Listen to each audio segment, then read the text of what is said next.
Hello and welcome to another video lecture of research methodology. आज हम लोग बात करेंगे डेटा कलेक्शन का नेक्स्ट टॉपिक पे, क्योंकि डेटा कलेक्शन पे ऑलरेडी हमारा प्रीवियस वीडियो लेक्चर शुरू हो चुका है और इंटरव्यू हम लोगों ने पढ़ लिया था अच्छे से। अब हम लोग क्वेश्चन आर की बात करेंगे। क्वेश्चन आर जो कि आज के ज़माने में एक बहुत ही इंपॉर्टेंट रोल प्ले करता है, किसके लिए? एक रिसर्चर के लिए, क्योंकि एक रिसर्चर जब तक क्वेश्चन आर के थ्रू इंफॉर्मेशन कलेक्ट नहीं करता है, स्पेशली तब जब वो प्राइमरी डेटा के थ्रू इंफॉर्मेशन ले रहा है, तो क्वेश्चनर एक बहुत ही इंपॉर्टेंट मेथड है, टूल है, जिसके थ्रू इंफॉर्मेशन कलेक्ट करता है कौन? रिसर्चर। तो देखो क्या लिखा हुआ है इसमें क्वेश्चनर के बारे में। अगर हम पढ़े, क्वेश्चनर बेसिकली क्या होता है? It is the process of collecting data through an instrument consisting of series of question. यानी कि क्वेश्चन है, पहले के टाइम पे ऑफलाइन में लोग ज़्यादा काम करते थे, पेपर्स में प्रिंट आउट निकालते थे, एक फॉर्मेट होता था। अभी मैं आपको क्वेश्चन भरते हुए भी दिखाऊंगा। उस फॉर्मेट में इंस्ट्रूमेंट है जिसमें कई सारे क्वेश्चंस पूछे गए होते हैं, कई सारे प्रश्न होते हैं, और वो प्रश्न कई तरीके से होते हैं, उसमें कई सारे ऑप्शंस होते हैं और वो एक सीक्वेंस में होते हैं। हमें उन सीक्वेंस में ही उन क्वेश्चंस का जवाब देना पड़ता है या जवाब देना होता है, ताकि हम जो भी जिसका भी क्वेश्चन फिल कर रहे हैं, जिसके रिसर्च के टॉपिक्स रिलेटेड क्वेश्चन उसको बता सके कि हमारे इस पे क्या व्यूज़ हैं, उन क्वेश्चंस पे क्या व्यूज़ हैं। Questionnaires are design to collect the data from a group. Basically कई सारे लोगों से इंफॉर्मेशन कलेक्ट करने का बहुत ही अच्छा जरिया होता है क्वेश्चनर। तो आइए बात करते हैं क्वेश्चनर क्या होता है, किस तरह भरा जाता है। ये तो मैंने आपको थ्योरेटिकली समझाया, हम प्रैक्टिकल ग्राउंड से भी बात करते हैं कि क्वेश्चनर को किस तरह से फिल किया जाता है। ठीक है, तो इसके लिए मैं आपको दिखाता हूँ कि ये मैंने पेज ओपन किया हुआ है। ये पेज है, ये एक स्टूडेंट है, इसका क्वेश्चन आ रहा है, एक फ्रेंड, किसी का भी हो सकता है आपके। ये क्वेश्चन बेसिकली ये बताता है आपको कि आपको चीज़ें किस तरह से किसी की इंफॉर्मेशन देनी है। देखो जैसे हेडिंग में लिखा भी हुआ है, अगर आप हेडिंग पढ़ रहे होंगे तो देखो हेडिंग में लिखा भी है, ये हेडिंग है, ठीक है ना। और ये हेडिंग क्या कह रही है? This heading is telling financial literacy among schools students 13 to 18 years in the UAE.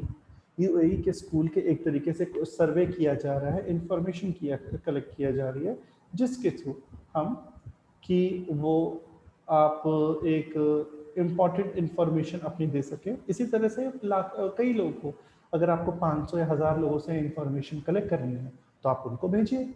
आज के टाइम पे ऑनलाइन चीज़ें काफ़ी हो गई है, लॉकडाउन कोरोना की वजह से चीज़ें ऑनलाइन और ज़्यादा यूज़ हो गई, तो अब लोग वैसे भी online data question answer use करते हैं ताकि इंफॉर्मेशन मिल जाए।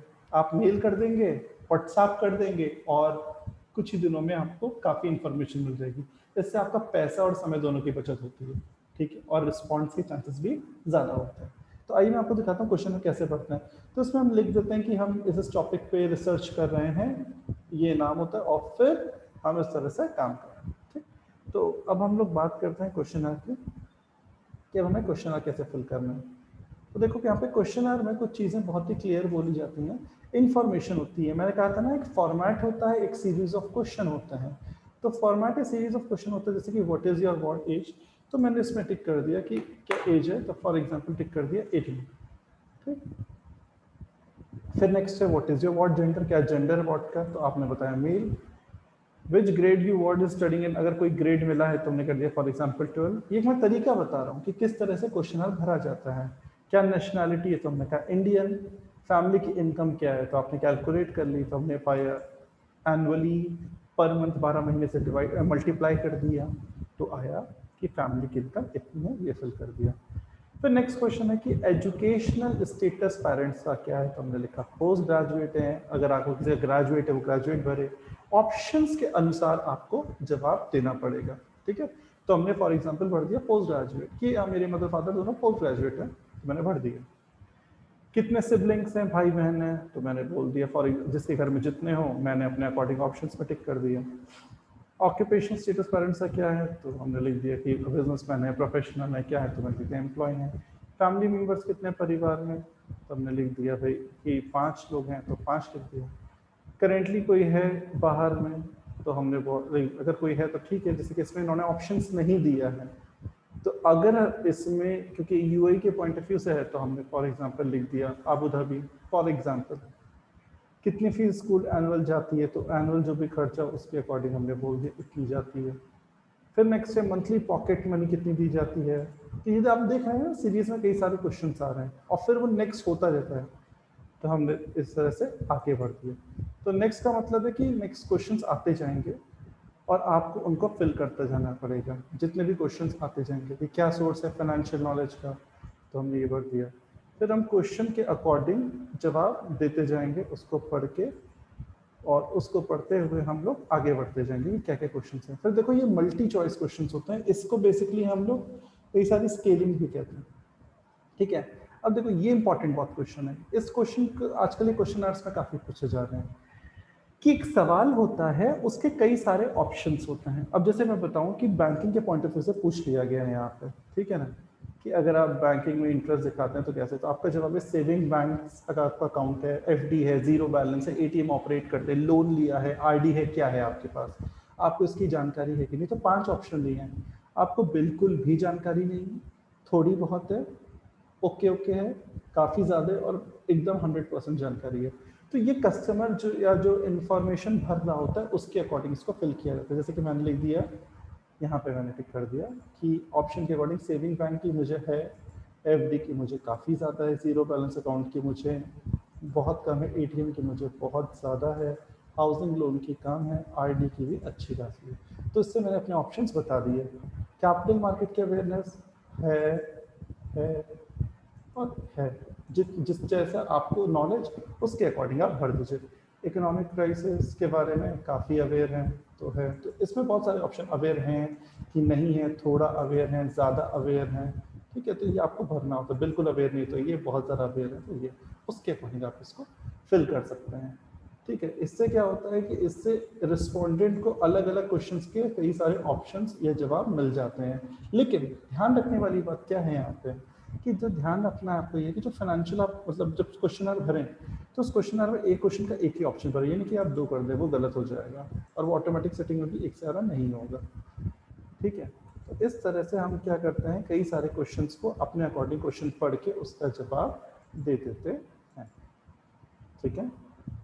अब ये सारे कई क्वेश्चन देखिए जैसे कि पूछे गए हैं, तो ये सारे क्वेश्चन है, इन हर क्वेश्चन का एक एक जवाब है। स्ट्रांगली डिसएग्री का मतलब मैं आपको बता दूं, स्ट्रांगली डिसएग्री का मतलब होता है कि आप बिल्कुल भी सहमत नहीं है, डिसएग्री का मतलब आप सहमत है, न्यूट्रल का मतलब हाँ ना दोनों, अग्री का मतलब आप सहमत है, स्ट्रांगली अग्री का मतलब आप पूरी तरह से सहमत है। तो ये आपके मन के ओपिनियंस होते हैं जिनके बेसिस पे आपको जवाब देने होते हैं। तो हमने कहा ठीक है भाई, हम जवाब दे देते हैं। अगर आपका जवाब नॉर्मल है तो न्यूट्रल, और बाकी जो है उसके अकॉर्डिंग, ठीक है ना, आपको अपने जवाब देने होंगे। फाइन। इससे क्या होता है, इससे किसी इंसान के जो भी रिसर्चर होता है जो अपना क्वेश्चन भेज रहा है, और जैसे मैंने बताया आजकल गूगल डॉक्स के थ्रू, गूगल डॉक्यूमेंट्स के थ्रू क्वेश्चन भेजा जाता है, उसके थ्रू रिसर्चर देखिए नेक्स्ट करते जा रहा है, आगे बढ़ता जा रहा है, क्वेश्चन भेजता है और बहुत बड़ा क्वेश्चन भी भेज सकता है वो। यहाँ पे आप देखिए कि इसने बोला कि आपका जो वार्ड है उनका फाइनेंशियल बिहेवियर कैसा है, स्टूडेंट्स के केस में कि वार्ड का कैसा है। तो इतने सारे प्रश्नों का देखिए जवाब एक ही बार में मिल जाएगा। आपके कई सारे आपसे ऑप्शंस पूछे जाएंगे और आपको जो लगता है आप उन ऑप्शन के साथ जवाब देते जाइए। तो इससे क्या होता है कि आप क्वेश्चंस पढ़िए, आपको जो अपने अकॉर्डिंग ऑप्शन लग रहा है उसके अकॉर्डिंग आप जवाब दे सकते हैं। तो रिसर्च में क्वेश्चनर आज के टाइम पे अलग अलग क्वेश्चंस को ध्यान में रखते हैं। क्वेश्चनर एक बहुत इंपॉर्टेंट टूल है, स्पेशली कब, जब आप प्राइमरी डेटा कर रहे हैं। और प्राइमरी डेटा जहां आपने किया, प्राइमरी डेटा में क्वेश्चनर एक समय में हजारों लाखों लोग को पहुंच जाता है और उसके थ्रू आप अलग अलग क्वेश्चंस के जवाब दे सकते हैं। जैसे कि ये लास्ट क्वेश्चन है, तो इसको भी हमने पढ़ा और भाई इसके अकॉर्डिंग हमने जवाब दिया। तो ये सब जवाब से रिस्पोंडेंट को इन्फॉर्मेशन मिलती है और जब फाइनली इन्फॉर्मेशन सबमिट हो जाती है तो लिख के आता है इस तरह से, thank you for participating in this survey, truly appreciate your efforts, thank you. इसमें आप अपना रिस्पॉन्स, दूसरे का अपना रिजल्ट भी देख सकते हैं या दूसरे का रिस्पॉन्स भी सबमिट, अनदर रिस्पॉन्स, दूसरे का रिस्पॉन्स भी सबमिट कर सकते हैं अगर आपको किसी और की तरफ से भी करना है और रिजल्ट चेक करना है तो आप रिजल्ट भी देख सकते हैं, ठीक है, कि आपने ये कितना क्या भरा है। इससे आपको ये पता चलेगा कि आपने जो चीज़ भरी थी वो क्या क्या थी। इन केस आपको ये चेक करना हो कि क्या कहते हैं आपने क्या भरा था। तो सारे क्वेश्चंस के देखो ये ऑप्शंस और डार्क डार्क देख रहे हो, ये जितने ऑप्शंस हैं ये सब डार्क ऑप्शन आपके यही दिखा रहे हैं। क्या दिखा रहे हैं? ये दिखा रहे हैं कि देखो ये जो है ना डार्क ऑप्शंस आ रहे हैं, ये डार्क ऑप्शंस आपके यही आ रहे हैं, ये आपने रिस्पॉन्ड किया था, जो क्या किया था, रिस्पॉन्ड किया है, वही आप ऑनलाइन उसको चेक कर सकते हैं कि आपने क्या क्या चीज़ें भेजी या जो जो चीज़ें आपने क्वेश्चंस के जवाब दिए वो भरे। This is your online response. Fine, इसको हम क्लियर कर देते हैं और आगे बढ़ते हैं। तो इससे हम देखो हमने चेक कर लिया, हमने ये सब भेजा और उसमें थैंक यू लिख के आ गया। ठीक है, तो यहाँ पे हमने किसी का क्वेश्चन जो था वो फिल किया और आपको स्टूडेंट्स लोग को भी दिखा दिया कि आप एक क्वेश्चन आज के टाइम पे लोग भेजते हैं तो आप उसको कैसे दे सकते हैं।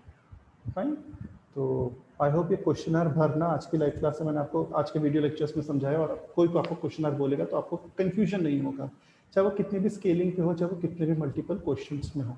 ठीक है, आपके लिए इजी हो जाएगा कि आपको क्वेश्चनर कैसे भरना है। उसके बाद अब मैंने क्वेश्चनर का मतलब बताया और आपको प्रैक्टिकली समझाया भी क्वेश्चनर कैसे भरते हैं।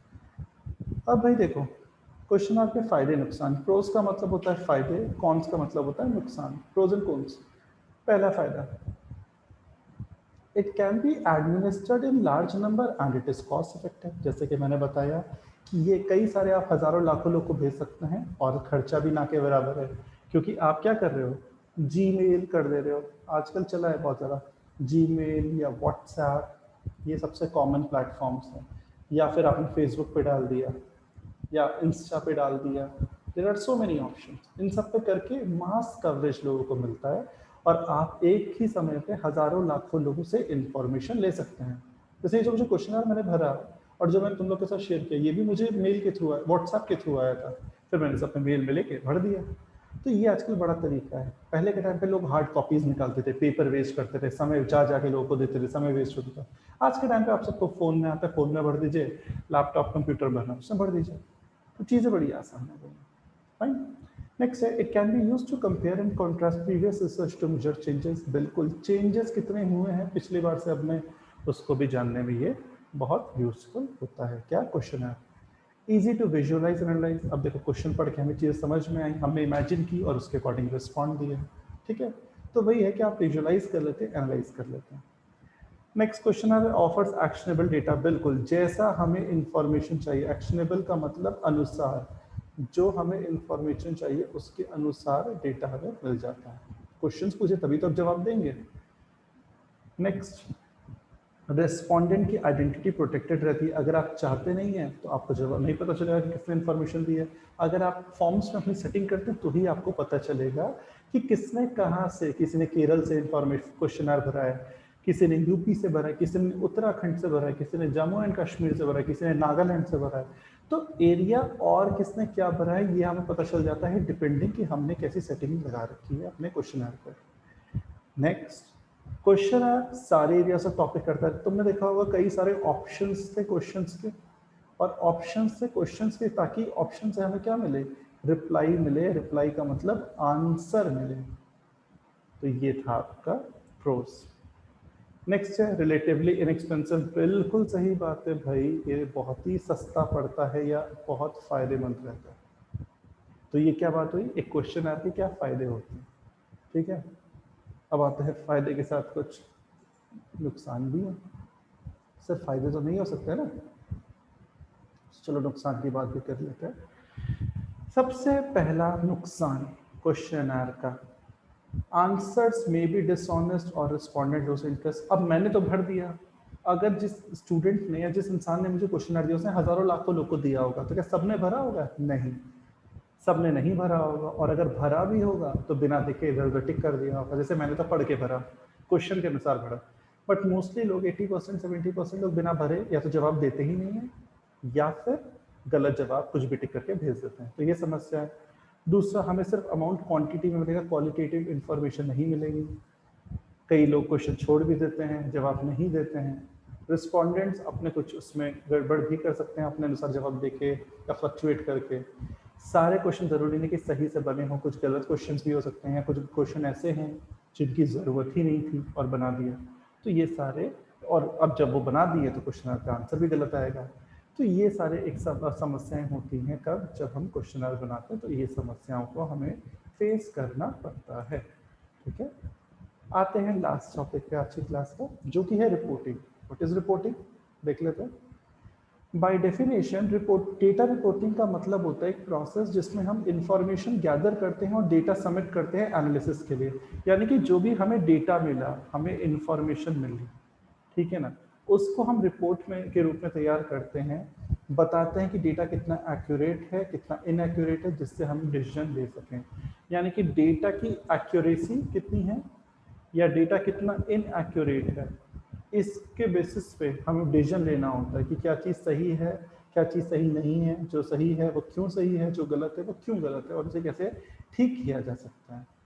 तो ये हम रिपोर्टिंग से तय करते हैं, ये रिपोर्टिंग में डिसीजन लिया जाता है। ठीक, ओके, नेक्स्ट है आपका, तो ये रिपोर्टिंग के बारे में हो गया। नेक्स्ट है क्या क्या चीज़ें और होती हैं, फ़ायदे और नुकसान होते हैं। तो बहुत शॉर्ट में है ये फ़ायदे नुकसान, इसको भी देख लेते हैं कि क्या फ़ायदे नुकसान होते हैं। पहला, डिसीजन ईजिली लिए जा सकते हैं। अगर हमें डेटा एक्यूरेट होगा तो डिसीजन अच्छे से ले लेंगे, और बहुत ही ईजिली एक्सेसिबल होता है, क्योंकि हमें इन्फॉर्मेशन मिल गई है तो हम रिपोर्ट आसानी से तैयार कर लेते हैं, जिसकी वजह से रिपोर्ट भी ईजिली बन जाती है और उसको हम यूज़ कर लेते हैं। लेकिन कुछ नुकसान भी हैं, दैट इज कॉन्स भी हैं। अब कॉन्स क्या है ये देखते हैं। अब हम कॉन्स की बात करें तो इसमें लिखा है सेल्फ रिपोर्टेड आंसर में बी एग्जैजरेटेड। यानी कि जो सेल्फ रिपोर्टेड आंसर है, आंसर जो खुद से दिए गए हैं, उनको हम एग्जैजरेट कर सकते हैं। एग्जैजरेशन का मतलब है बड़ा चढ़ा के बताना या इंफॉर्मेशन को मिसलीड करना, जिसकी वजह से इंफॉर्मेशन जो मिल रही है हमें वो गड़बड़ हो सकती है, रॉन्ग होने की उसकी प्रोबेबिलिटी बढ़ जाती है। नेक्स्ट है the results may be affected by bias. बिल्कुल, भेदभाव, बायस का मतलब क्या होता है, भेदभाव करना। जब रिसर्चर भेदभाव करने पे आ जाता है तो उसका रिजल्ट 100% है कि कहीं ना कहीं से गलत होगा ही होगा। नेक्स्ट, रिस्पोंडेंट्स कई बार शर्मा जाता है। शाई का मतलब समझते हो, शर्माना या रिस्पॉन्स ना करना। शर्मा जाता है या रिस्पॉन्स नहीं करता है, जिसकी वजह से इंफॉर्मेशन अधूरी मिलती है। और कई बार रिपोर्ट्स गलत डिसीजन लेने की वजह से इनएक्यूरेट या फिर गलत बन जाती हैं, जिसका खामियाजा रिसर्चर को भुगतना पड़ता है। तो ये सब समस्याएं आती हैं किसकी वजह से, जब एक रिसर्चर रिपोर्टिंग तैयार करता है। फायदे भी हैं, नुकसान भी हैं। ठीक है, तो ये आज की क्लास में हम लोगों ने पढ़ा, क्या पढ़ा कि क्वेश्चन आर क्या होता है, क्वेश्चन आर भर के दिखाया मैंने आप लोग को, उसके फायदे नुकसान बताए, और फिर रिपोर्टिंग बताई, और रिपोर्टिंग के भी फायदे नुकसान डिटेल में डिस्कस किए। अब हम कुछ इंपॉर्टेंट वन लाइनर क्वेश्चन है आज के टॉपिक से, वो डिस्कस करते हैं, फिर आज की क्लास ऑफ करेंगे। ओके, आज का जो टॉपिक हमने पढ़ा, जिसमें हमने क्वेश्चनर और रिपोर्टिंग के बारे में पढ़ा, देखो उसमें कुछ चीज़ें बोली गई हैं। ठीक है, आइए उसके अकॉर्डिंग बात करते हैं। सबसे पहले इसमें बोला गया है क्या क्या। पहला क्वेश्चन, फर्स्ट क्वेश्चन पे आते हैं, क्या है जो कि डेटा को ग्रुप से कलेक्ट करने के लिए बनाया जाता है। यानी कि वो कौन सी टेक्निक है जिसके थ्रू ग्रुप का मतलब समझते हैं, कई लोगों से इंफॉर्मेशन यानी कि डेटा कैसे लिया जाता है। तो आपका जवाब है क्वेश्चनर। मैंने बताया आज के टाइम पे स्पेशली जब से ऑनलाइन हुआ है, ये कई लोगों से इंफॉर्मेशन निकालने का बड़ा ही सस्ता और कम समय में कलेक्ट करने वाली, इंफॉर्मेशन कलेक्ट करने वाली बेस्ट टेक्निक मानी जाती है क्वेश्चनर। ठीक है, सेकंड, क्वेश्चनर क्या प्रोवाइड करता है। तो आपका जवाब है क्वेश्चनर क्या प्रोवाइड करता है, क्वेश्चनर एक्शनेबल डेटा प्रोवाइड करता है। यानी कि वो डेटा जो कि ज़रूरी है आपको रिसर्च करने के लिए, आपको क्वेश्चनर में आप क्वेश्चन डालते हैं, उससे आपको डेटा मिल जाता है। नेक्स्ट, क्वेश्चनर क्या प्रोड्यूस करता है, नहीं, क्वालिटेटिव डेटा नहीं, ये सिर्फ और सिर्फ क्या देता है, क्वेश्चनर क्वांटिटेटिव डेटा देता है। यानी कि आपको 200 लोग का डेटा मिला पर्सन का, आपको 300 लोग का डेटा मिला, आपको 500 लोग का डेटा मिला, वगैरह वगैरह, इसके थ्रू ये आपको क्वांटिटेटिव टर्म्स में डेटा देता है। तो क्वालिटेटिव टर्म्स में क्वेश्चनर में आपको कभी डेटा नहीं मिलेगा, सिर्फ और सिर्फ क्वांटिटेटिव टर्म्स में ही डेटा मिलेगा। फाइन, ओके, नेक्स्ट आते हैं फोर्थ, वो क्या है जो प्रोसेस होता है इंफॉर्मेशन गैदर करने का और डेटा को समझ करने का, ताकि हम एनालिसिस कर सकें। तो आपका जवाब है रिपोर्टिंग। रिपोर्टिंग वो तरीका होता है जिसके बेसिस पे हम एनालिसिस करते हैं। नेक्स्ट, अनइन्फॉर्म्ड डिसीजन किस वजह से होते हैं? तो अगर आपके रिपोर्ट सही से नहीं बनी है, यानी कि इनएक्यूरेट है, तो आपके इंफॉर्मेशन डिसीजंस भी क्या होंगे? अनइन्फॉर्म्ड होंगे, सही नहीं होंगे। नेक्स्ट, क्या सेल्फ रिपोर्टेड आंसर, जिसमें हमने खुद से आंसर्स को रिपोर्ट किया, वो क्या की जा सकती है? एग्जैजरेट की जाती है। मैंने अभी बताया भी था, उसमें फ्लक्चुएशंस हो सकते हैं, चेंजेस हो सकते हैं, बढ़ा चढ़ा के बताई जाती है।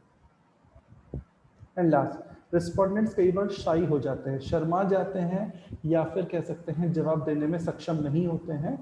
ठीक है ना, शर्माना या क्या कहते हैं सक्षम ना होना, कैपेबिलिटी पे क्वेश्चन उठ जाता है कि उनको लगता है ये तो समझ में नहीं आ रहा है तो हम जवाब नहीं देंगे, हमें नहीं पता, वगैरह वगैरह चीज़ें होती हैं। तो आज की आपने वीडियो लेक्चर में बेसिकली बात की क्वेश्चन की और रिपोर्टिंग की, और उससे रिलेटेड 1 लाइन क्वेश्चन सॉल्व किए। मिलते हैं नेक्स्ट वीडियो लेक्चर में, तब तक के लिए सब अपना ख्याल रखें।